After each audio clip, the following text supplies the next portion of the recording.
Okay, quick video. I've gotten a couple comments just on some of the car videos and stuff I put up.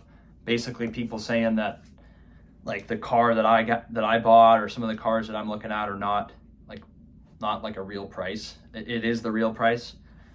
You can go on Facebook Marketplace and you can find cars that are 15, 20, sometimes even 10 years old for maybe not 10 years old, but for a couple $1,000s.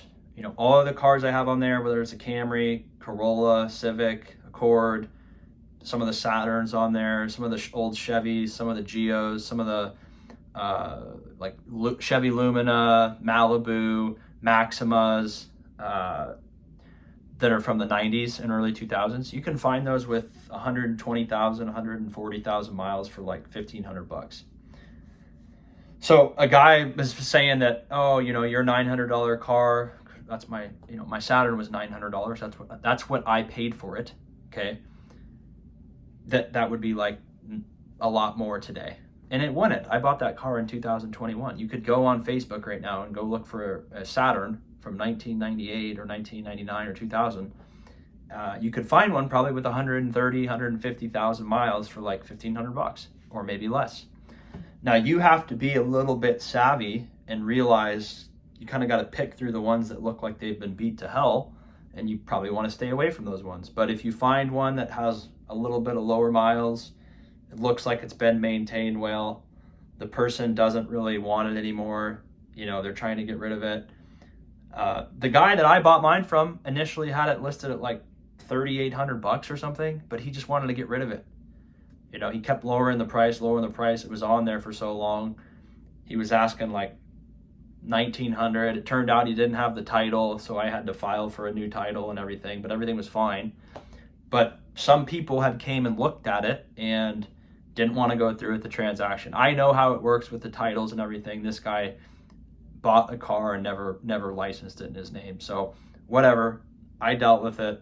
I have the title in my name. But I said, hey, he was asking, I think $1,400 or $1,500. I said, I'll give you $900 for it. And he took it. So you have to kind of negotiate a little bit. Some people are in that situation where they've been using a car or whatever, and the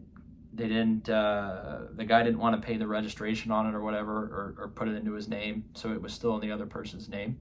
So that's a unique situation, but my situation removed, you can still find these cars for $1,500, $2,000 that have lower miles.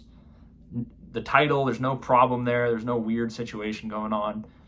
I went ahead with that in my situation because I've dealt with the DMV so much.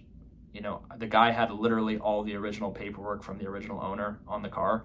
So I was comfortable that everything was going to be fine.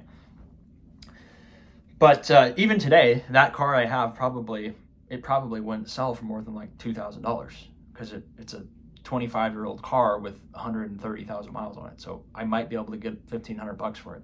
But it has a lot of value because it's still a functional car, right? Really cheap, 40 miles a gallon, and you can, it does the same thing that any other car does in terms of getting you from A to B.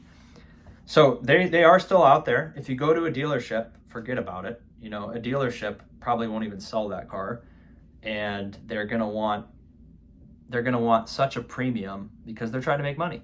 So you need to buy the car from a private party or from someone that's just trying to get rid of the car.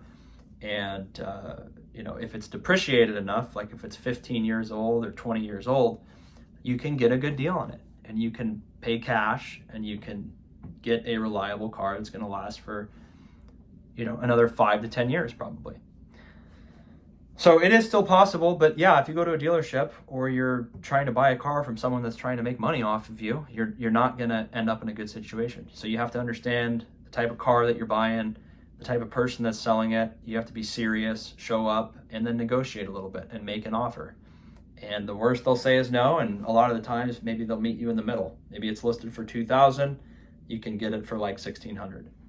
All right, but you got to be able to know kind of which car is worth looking at. Some of them really have not been maintained well, and you can tell that by the pictures.